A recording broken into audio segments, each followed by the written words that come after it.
हम अनु ठाकुर सब गोटेके प्रणाम करै छी। आइ हम एकटा परिछन गीत गाबि रहल छी। आशा करै छी अहाँ सब गोटेके सुनैमे नीक लागत। हमर गीत नीक लागत तऽ हमरा चैनलके सब्सक्राइब करब, लाइक करब, कमेंट्समे लिखब केहन लागत।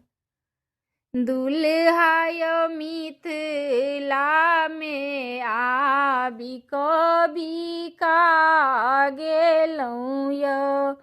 दुल्हा यौ मिथिलामे आबि कऽ बिका गेलहुँ यौ। अहाँके बाप छथि पतित, रुपया लेलनि अधिक।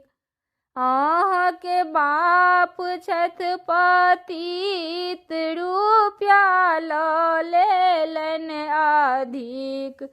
अहाँके पढ़ा लिखा कऽ बरद बना बेच लेलनि यौ।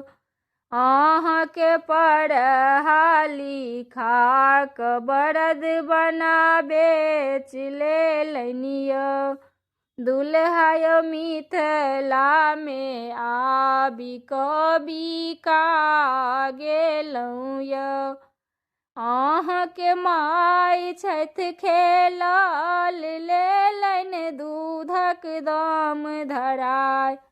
अहाँके माय छथि खेलल, लेलनि दूधक दाम धराय।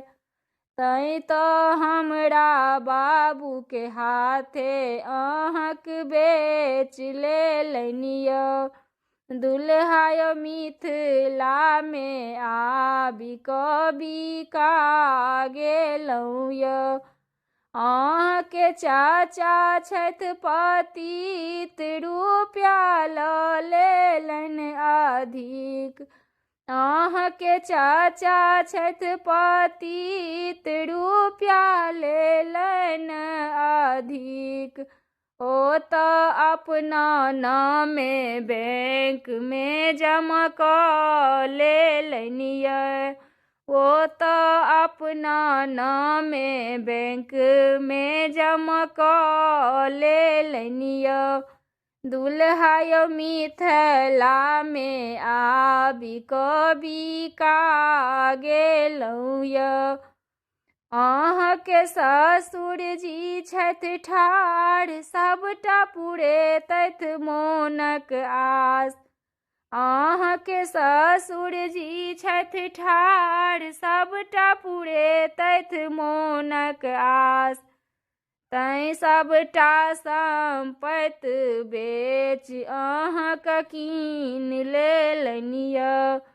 तैं तऽ सबटा सम्पत्ति बेच अहाँके कीन लेलनि यौ। दुल्हा यौ मिथिलामे आबि कऽ बिका गेलहुँ यौ।